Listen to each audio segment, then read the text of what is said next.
Speed. I am speed. Cars was my favorite movie as a child, and to this day probably remains my favorite Pixar franchise.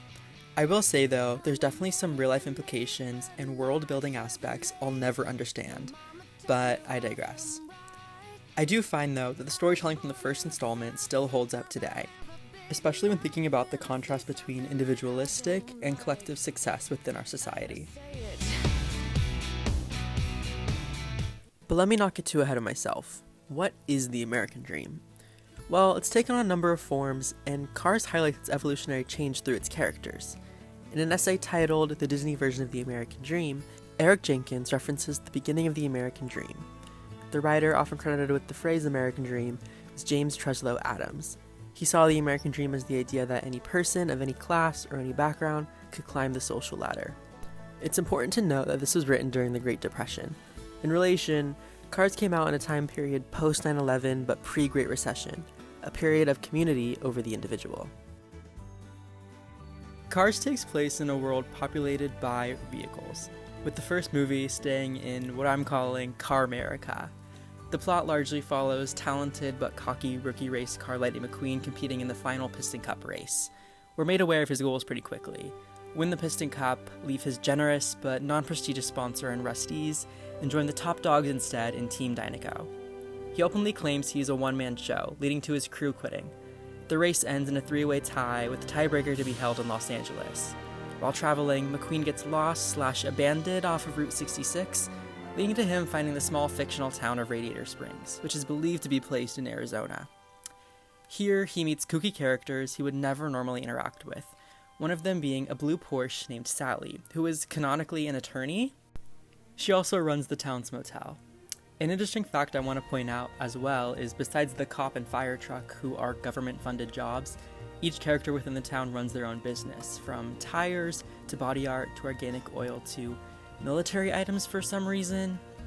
Anyways, back to Sally. She states she was living in Los Angeles as an attorney, living the fast life, but in the end never felt happy. So she left, winded up in Radiator Springs, and fell in love with it. Sally's goal is to bring life back to the abandoned Radiator Springs. Through this, actively pushing her community to work together. She had previously chased a version of the American dream centered on career success and wealth. However, she found this lifestyle hollow and unfulfilling, leading her to leave it behind. Instead, she finds purpose in Radiator Springs, embodying the ideal of reconnecting with America's roots. Sally and McQueen initially are chasing different American dreams, with one centering on purpose, rooted in revitalizing Radiator Springs and fostering a sense of community, while the other believes he can succeed on his own, diminishing his success to material accomplishments, accolades, and public recognition. In my opinion, Sally is a nostalgia-heavy character, not only having a fondness for it, but also representing early iterations of the American dream. Author Tracy Millett, in her essay on Disney American Dreams, notes, "The American dream in the 1930s, powered by Roosevelt's New Deal, was marked with a communitarian ethic that envisaged the country working together as a collective. Through Sally's experience working alone in a big city, she felt empty, actively rejecting individualistic success that later defines the American dream, one that McQueen strives for. Similar to the 1980s through 1990s, a time period of economic recovery for the United States. This era rejected the communitarian ethic of Roosevelt's presidency. The individual now had to take responsibility for their own path to achieve the American dream." Now, let's look into a scene that, in my opinion, defines the film. Whoa. Look at that. Look, and they're driving right by. They don't even know what they're missing. Well, it didn't used to be that way. Oh, yeah? Yeah. 40 years ago, that interstate down there didn't exist. Really? Yeah. Back then, cars came across the country a whole different way.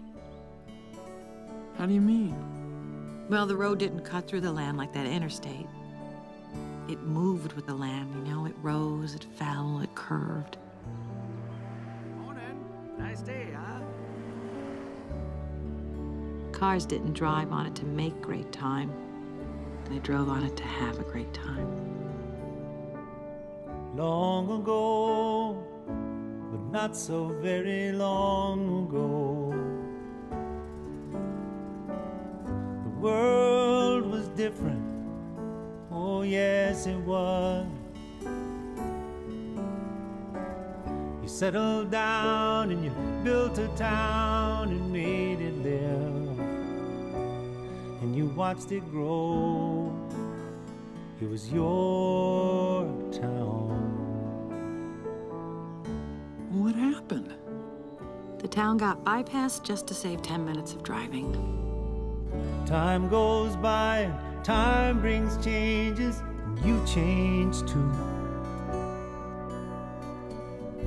Nothing comes that you can't handle, so on you go.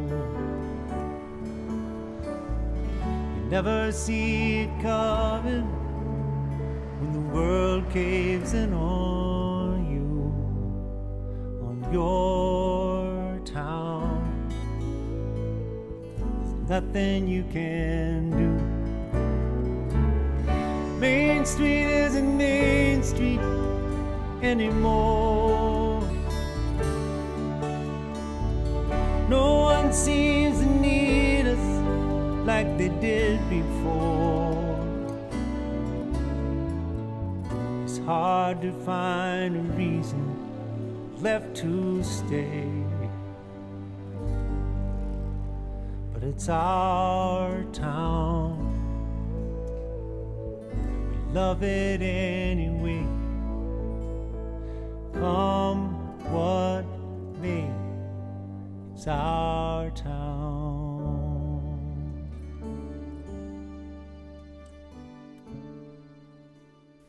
The song accompanying the scene is a ballad titled Our Town, composed by Randy Newman and performed by James Taylor. It depicts the economic decline of Radiator Springs during the 1960s. This is based off a real-life scenario of federal aid highway acts in the late 50s and early 60s that were used to create our national system of interstate. The interstate represents all that is bad. Radiator Springs is just a shell of itself because all the traffic that used to come through town now just whizzes by on the interstate. The antagonist in the film isn't McQueen's rival in Chick Hicks, but modernization itself. Our town details the decline in life, with Radiator Springs losing customers. The town's forgotten status mirrors the decline of small-town America, which often gets sidelined by modern consumerism. Similarly, the song is a call for nostalgia. The opening lyrics, long ago, but not so very long ago, set the stage to glamorize what once was.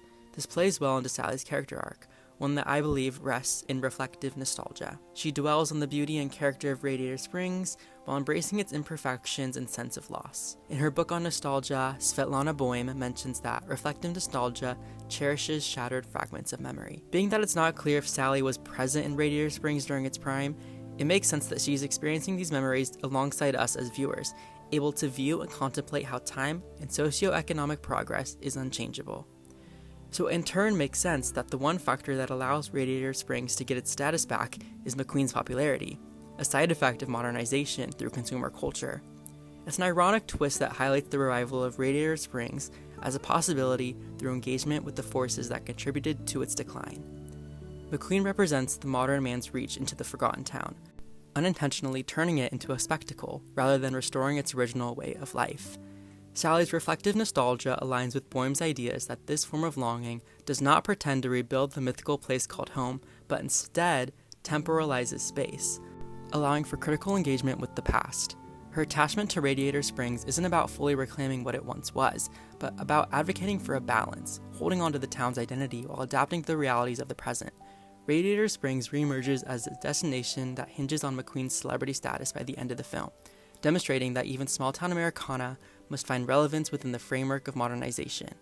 Within this, though, McQueen has his own character arc, shifting from self-centered ambition to valuing personal relationships and empathy, mirroring the humble beginnings of the American dream. The former focus on individualism in the 1920s was replaced with the felt need for communitarian action, an emphasis on the value of character over material wealth.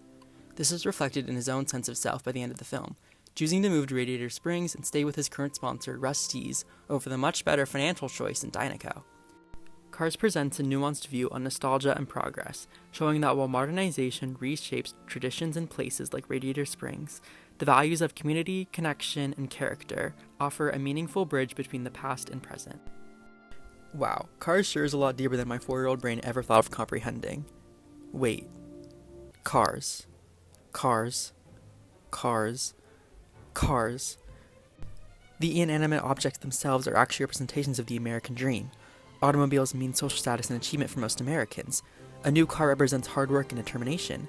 There's a sense of freedom, independence, and creativity possible on the road. Americans have accepted the car's representation of freedom, and these emotional responses parallel the American dream. Your car is a representation of you. It's why each in real life as well as in the film is so individualized from each other. Maybe that's what the film is saying. We are our cars.